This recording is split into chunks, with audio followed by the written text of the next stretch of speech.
মুর্শিদাবাদে অশান্তির পেছনে সন্ত্রাসের ছক।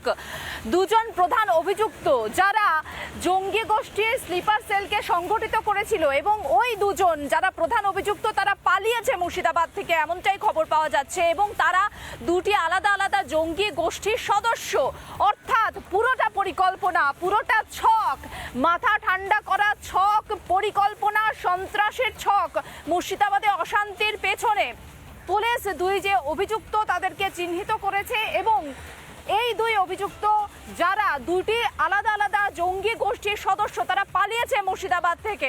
সরাসরি চলে যাব আমাদের স্পেশাল করেসপন্ডেন্ট এই মুহূর্তে ভজন গঙ্গোপাধ্যায় নিউজ রুম থেকে রয়েছেন আমার সঙ্গে। ভজন, রিপাবলিক বাংলার সাংবাদিকরা যখন মানুষের সঙ্গে কথা বলছিলেন তারা কিন্তু একটা কথা খুব গুরুত্বপূর্ণভাবে বলছিলেন, বহিরাগত, চিনি না, যাদেরকে দেখতে পাচ্ছি হামলা করতে চিনি না। তাহলে গোটাটাই একটা সন্ত্রাসের ছক, পরিকল্পনা, ঠান্ডা মাথার পরিকল্পনা। তোমার কাছে জানতে চাইবো কারাই পরিকল্পনার পেছনে?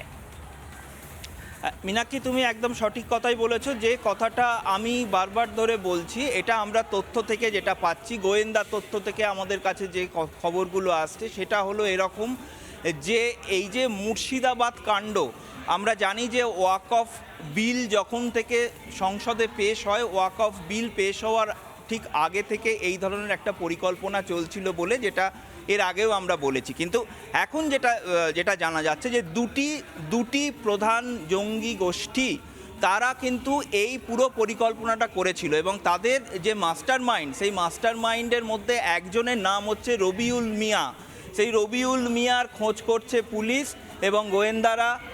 আরও একটা সবথেকে বড় যে খবরটা আসছে, এই রবিউল মিয়া কিন্তু এখন মুর্শিদাবাদ থেকে অন্যত্র কোথাও গিয়ে গা ঢাকা দিয়ে রয়েছে বলে সূত্র মারফত এই খবরটা আমরা পাচ্ছি। এই রবিউল মিয়ার সঙ্গে আরও কারা কারা যুক্ত রয়েছে বা ইনি কোন স্লিপার সেলটাকে ওখানেতে সক্রিয় করেছিলেন সেই তথ্যগুলো এখনও গোয়েন্দারা খোঁজবার চেষ্টা করছেন।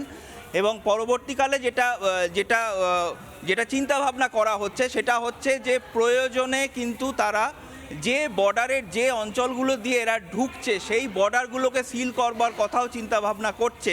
যেটা তুমি বললে, যে কথা উল্লেখ করলে, যে দীর্ঘদিন ধরে যে ওখানকার যারা স্থানীয় বাসিন্দা তারা বেশ কিছু বহিরাগতকে সেই অঞ্চলে ঘোরাঘুরি করতে দেখছিল, তাদের মধ্যে কিন্তু এই স্লিপার সেলের লোকজনই বেশি ছিল বলে জানতে পারছেন গোয়েন্দারা।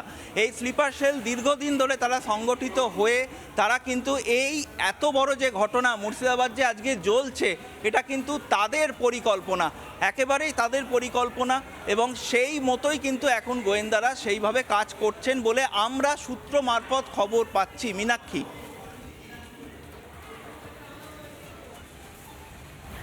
সবথেকে বড় বিষয় এই মুহূর্তে ভজন, তুমি যেটা বলছো মারাত্মক, যে পুলিশ ব্যর্থ হলো, যেখানে এই আন্দোলন, এই প্রতিবাদের নামে তাণ্ডব চালালো যারা, তাদেরকে রুখতে পুলিশের কাছে কি তাহলে কোনো খবরই ছিল না? ইন্টেলিজেন্স পুরো ফেল। এই সন্ত্রাসের ছক কষলো সন্ত্রাসীরা দিনের পর দিন ধরে, পুলিশ কিছুই জানে না। ভজন,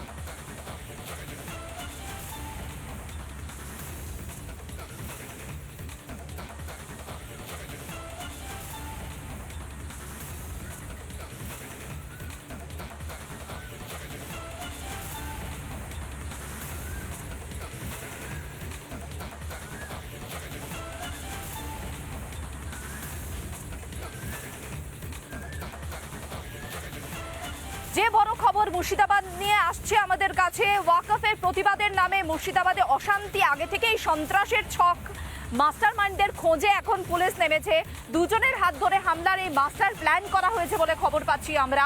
মুর্শিদাবাদ থেকে ওই দুজনেই পালিয়েছে, এমনটাই অনুমান পুলিশের। নানা ধরনের কন্টেন্ট দেখার জন্য লাইক করুন, শেয়ার করুন আমাদের ফেসবুক পেজ, সাবস্ক্রাইব করুন আমাদের ইউটিউব চ্যানেল। পাশাপাশি অন্যান্য ব্রেকিং নিউজের জন্য অবশ্যই চোখ রাখুন রিপাবলিক বাংলায়।